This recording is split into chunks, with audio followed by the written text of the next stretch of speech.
గ్రంథము 37. చెడ్డవారిని చూచి నువ్వు వ్యసనపడకము, దుష్కార్యము చేయు వారిని చూచి మత్సరపడకము. వారు గడ్డి వలనే త్వరగా ఎండిపోదురు, పచ్చని కూర వలనే వాడిపోదురు. యెహోవా యందు నమ్మిక ఉంచువాని మేలు చేయుము, దేశమందు నివసించు సత్యము ననుసరించుము.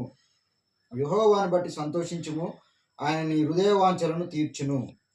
నీ మార్గమును యెహోవాకు అప్పగింపును, నీవు ఆయనను నమ్ముకొనుము, ఆయన నీ కార్యము నెరవేర్చును. కీర్తనకాడు అంటున్నాడు, దావీదు తన వృద్ధాప్య దశలో రాస్తున్నాడు. చెడ్డవాళ్ళను చూసాట మనం వ్యసనపడొద్దంట, దుష్కార్యములు చేయవారిని చూసి మనం ఏం చేయొద్దంట, మత్సరపడొద్దట.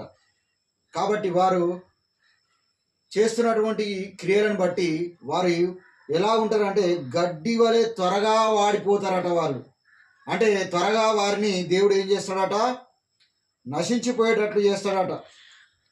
కాబట్టి యెహోవా యందు నమ్మిక ఉంచేవాడిని మాత్రము దేశమందు నివసించి సత్యమును అనుసరించుము అంటున్నాడు. మనం ఎవరిని బట్టి సంతోషించాలంటే యెహోవాను బట్టి సంతోషించమంటున్నాడు. అప్పుడు ఆయన నీ హృదయ వాంఛలను తీరుస్తానంటున్నాడు. ఈ కొద్ది వాక్యము దేవుడు దీవించి ఆశీర్వదించును గాక. ఆమేన్.